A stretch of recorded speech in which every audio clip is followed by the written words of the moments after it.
మా company Father's Day special episode లో మన నూకరాజు ఒక అద్భుతమైన పర్ఫార్మెన్స్ తో రెడీగా ఉన్నాడు. ఒక స్పెషల్ పర్ఫార్మెన్స్ ఇవ్వడానికి. So let's welcome them. ఇది ఒక యథార్థ సంఘటనని ఆధారంగా తీసుకున్న కథ.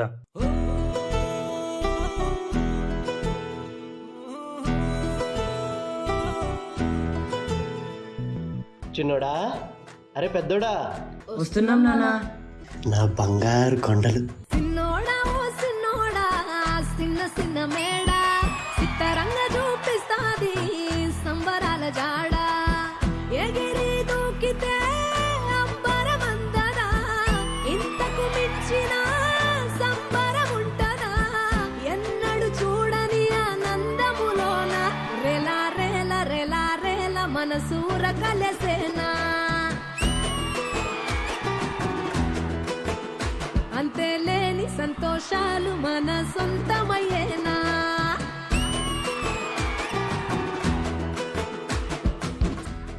నాన్న నాకు గుర్ర బొమ్మ కావాలి నాన్న. నానా నాకు కూడా. గుర్రబొమ్మ, ఈరోజు నేనే మీ గుర్రబొమ్మ అవుతా. రండి ఎక్కండి.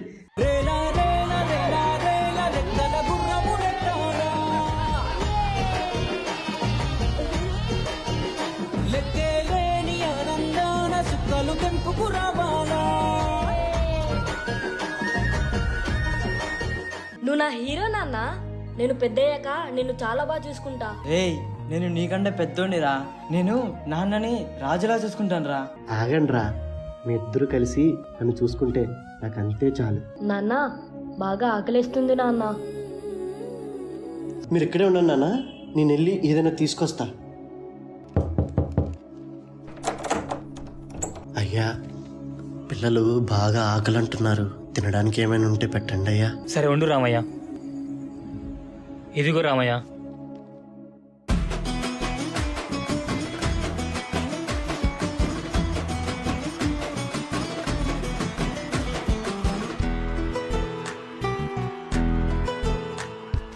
ఇలా రండి, చూడు మీకోసం ఏం తీసుకొచ్చాను. హాయ్, కొత్త చొక్కాలు. ఏంటి నాన్న, ఎప్పుడు తమ్ముడికి నాకు ఒకలాంటి చొక్కాలే తీసుకొస్తావు? మీ ఇద్దరు నాకు వేరు వేరు కాదయ్యా, మీ ఇద్దరు నాకు ఒకటే. రేపొద్దున నేను చనిపోయినా మీ ఇద్దరు కలిసే నాకు తలకొరివి పెట్టాలి. కాదు కానీ ముందు నీ చొక్కాలు వేసుకొని రండి. దశరథ మహారాజే నాన్నై పుట్టాడు, నువ్వు రాముడంత ఎదగరనేడు. సంపద అంటే ఏదో కాదురో, ఇంతకు మించి అది లేదురో. రేలా రేల రేలా రేల నీదే నింగి నేలా. నాన్న, నాకు కంపెనీలో మంచి ఉద్యోగం వచ్చింది. ఎంత మంచి వార్త చెప్పావు. కానీ నాన్న, ఆ ఉద్యోగం రావాలంటే 2 లక్షలు కట్టాలంట నాన్న. అది కట్టకపోతే ఆ ఉద్యోగం రానట్టే. దారి తెలియని వాడికి కూడా ముందుకు వెళ్ళడానికి ఏదో ఒక దారి కనిపిస్తుంది బాబు. మంచో చెడో నీకు ఉద్యోగం వస్తుంది అంటున్నావు. నువ్వు బాగుపడితే ఇంకేం కావాలి? ఇల్లు నమ్మకానికి పెడదాం. గుప్పెడు నీ గుండెలో ఉప్పెన దాచి నవ్వులెలా పంచుతావో అన్నీ మరచి. అంత ప్రేమ ఏంది ఓ మనిషి, నీకన్నా గొప్ప నాన్న లేడు నాకు తెలిసి. పెద్దోడా, బాగా ఆకలేస్తుంది. కోడలికి చెప్పి కొంచెం అన్నం ఉంటే పెట్టమనవా? ఇన్ని రోజులు నా ఇంటి మీదే పడి తిన్నావు కదా. ఉన్న ఒక్కగానొక్క ఇల్లు అమ్మి వచ్చిన సొమ్మంతా నీ చిన్న కొడుకు పెట్టావు. ఒక్క పూట అన్నం కూడా పెట్టలేడా వాడు? ఏ ముఖం పెట్టుకొని అడగాలనిపిస్తుంది నీకు?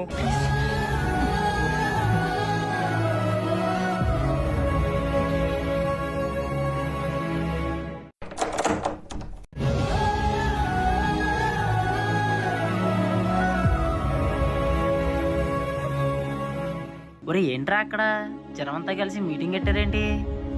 అదేరా, ఆ రామయ్య ఉన్నాడు కదా, వాళ్ళ కొడుకులు సరిగా చూసుకోవట్లేదని ఊరి పెద్దలంతా పంచాయతీ పెట్టారు. ఏంటి ఇలాంటి విషయాలు కూడా పంచాయతీలు పెడతారా ఊర్లో? కన్న తల్లిదండ్రులు ఎవరైనా పిల్లల సంతోషాన్ని కోరుకుంటారు. ఇలా పిల్లల బతుకుల పైన పడి ఏడవరు. ఆయనకి అంత సిగ్గుంటే ఇలా నలుగురిలో పెట్టి మన పరువు తీయాలని అనుకోడు. రేయ్, ఏంట్రా ఊరికే ఉంటే ఓ తెగ వాగుతూ పోతున్నారు? అయినా ఇది మీ నాన్న పెట్టించిన పంచాయతీ కాదురా. ఆయన పడే కష్టాన్ని చూడలేక ఊరు పెద్ద మనుషులంతా కలిసి పెట్టిన పంచాయతీ. ఆయన మీకోసం తన జీవితాన్నే వదిలేసుకున్నాడు రా. అదే మీరు ఇలా మారతారని తెలుసుంటే ఎప్పుడో మిమ్మల్ని రోడ్డు పైన వదిలేసేవాడు. అవునరా పెద్దోడా? ఏదో అంటున్నావు? మీ బతుకులపైన పడి ఏడుస్తున్నాడా? తన కడుపు మార్చుకొని మీ నోటి ముందు అన్నం పెడతాడు ఆయన. కడుపు నిండిన తర్వాత తిండి దొరికిన స్థలాన్నే మర్చిపోయే వీధి కుక్కలరా మీరు. సరేరా, జరిగిందేదో జరిగింది. ఎంతైనా మిమ్మల్ని కన్న తండ్రి. ఈ వయసులో ఆ మనిషిని ఎందుకు కష్టపెడతారు చెప్పండి? ఒక నెల పెద్దవాడి ఇంట్లో, ఇంకో నెల చిన్నవాడి ఇంట్లో ఉంచుకొని బాగా చూసుకోండిరా. ఊర్లో నలుగురు ముందు పంచాయతీ పెట్టి మరీ పంతం నెగ్గించుకున్నాడు. చేచి అయినా ఇలాంటి వాడికి అన్నం పెట్టి కూడా దండగే. ఇదిగో తిను. ఆ బయట ఇక్కడ అరుగుపైన పడుకో. ఉదయం మేము లెగిచేలోపు నీ ముఖం కూడా మాకు కనపడకూడదు.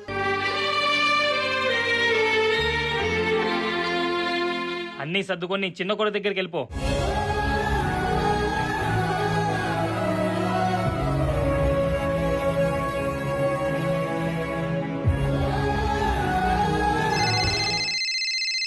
ఆ ముసలోడు వచ్చాడా? లేదురా, ఇంకా రాలేదు. సాయంకాలం కల్లా వచ్చేస్తాడులే.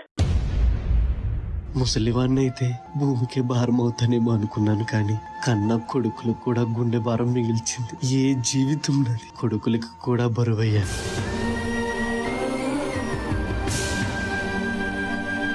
రేపు పొద్దున నా శవాన్ని కూడా 2 ముక్కలుగా పంచుకుంటారేమో నా 2 కొడుకులు.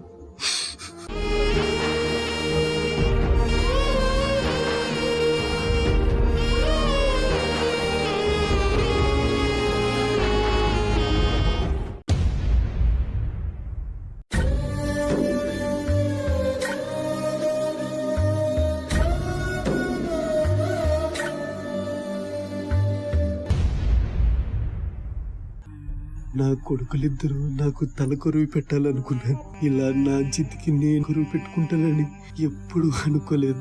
ఇలాంటి పరిస్థితి ఏ తండ్రికి రాకూడదు.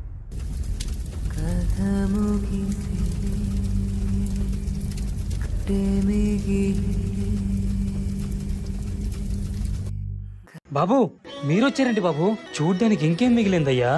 కట్టెల మధ్య కాలిన బూడిది తప్ప. రే, బతుకున్నప్పుడే పీక్కు తిన్న రాబందులరా మీరు. ఛీ! ఆ దేవుడు మీ నాన్న ఎముకల్ని బంగారంతో చేయించాల్సిందిరా. కనీసం అప్పుడైనా బాగా చూసుకునేవాళ్ళు. ఆయన ఆస్తికల్ని తాకే అర్హత కూడా మీకు లేదు. కానీ తాకాలనుకుంటే ఆ బూడిద తీసుకొని మీ నుదుటను పెట్టుకోవాలి. కనీసం అప్పుడైనా మీరు చేసిన పాపాలకి ప్రాయశ్చిత్తం దక్కుతుంది. మీరు మీ బతుకులు ఒక్కసారి మళ్ళీ గొంతు పగిలేలా నాన్నగాని పిలవాలని ఉంది. జ్ఞాపకాలు అన్నీ గుర్తుకొచ్చి మళ్ళీ ప్రాణమంతా ఏదోలా ఉంది. నాను మాటకు అర్థమై ఉన్నది మీరొకరు. మీడి నుండి దూరమై ప్రాణమే కన్నీరు. సిన్నోడా ఓ సిన్నోడా, సిన్న సిన్న మేడా, సిత్తరంగా చూపిస్తాది సంబరాల జాడా. అసలు ఈ పర్ఫార్మెన్స్ గురించి మాట్లాడే ముందు can we have Dilip master please? ఎగిరి దూకితే అంబరం. Master, what a emotional performance. నిజంగా ఎవరికి ఇట్లాంటి పరిస్థితులు రాకూడదు. ఇంద్రజ గారు, ఇది జరిగిన నిజమైన సంఘటన అని విన్నప్పుడు నమ్మలేకపోయాను. మానవ జాతి ఎంతకు దిగజారిపోయిందనడానికి ఇదొక్కటే నిదర్శనం. పర్ఫార్మెన్స్ చేసిన రాజు చాలా అంటే చాలా బాగా పర్ఫార్మ్ చేశారు. అది ఒక్క క్షణంలో లోపలికి వెళ్ళి మీరు ఈ వృత్తిని ఎంతగా ప్రేమిస్తున్నారు అన్నది కనపడింది రాజు. చందు గారు చాలా బాగా చేశారు. అండ్ ఆ కుర్రోళ్ళు కూడా, మీరు కూడా చాలా బాగా చేశారు. అండ్ దిలీప్ మాస్టర్ అగైన్ మమ్మల్ని అందరినీ కదిలించే ఒక పర్ఫార్మెన్స్ తో మా ముందుకు వచ్చారు. అందులో ఉన్న ఆ మెసేజ్ ని కరెక్ట్ గా కన్వే చేయకపోతే అండ్ టోటల్ ఆ పర్ఫార్మెన్స్ వీక్ అయిపోతుంది. చాలా చాలా బాగా కన్వే చేశారు. Thank you so much. ఆది గారు, మనకి బ్రతుకునిచ్చిన తల్లిదండ్రుల్ని సరిగ్గా చూసుకోలేని బ్రతుకు ఒక బ్రతుకు కాదనేది నా ఫీలింగ్. నా ఎదుగుదల గానీ, నా సంపాదన గానీ, నా ప్రేమ గానీ మొత్తం ఫస్ట్ నా పేరెంట్స్కే, దాని తర్వాత మిగిలితేనే ఇంకెవరికైనా అనే ఫీల్తో నేను ఉంటాను.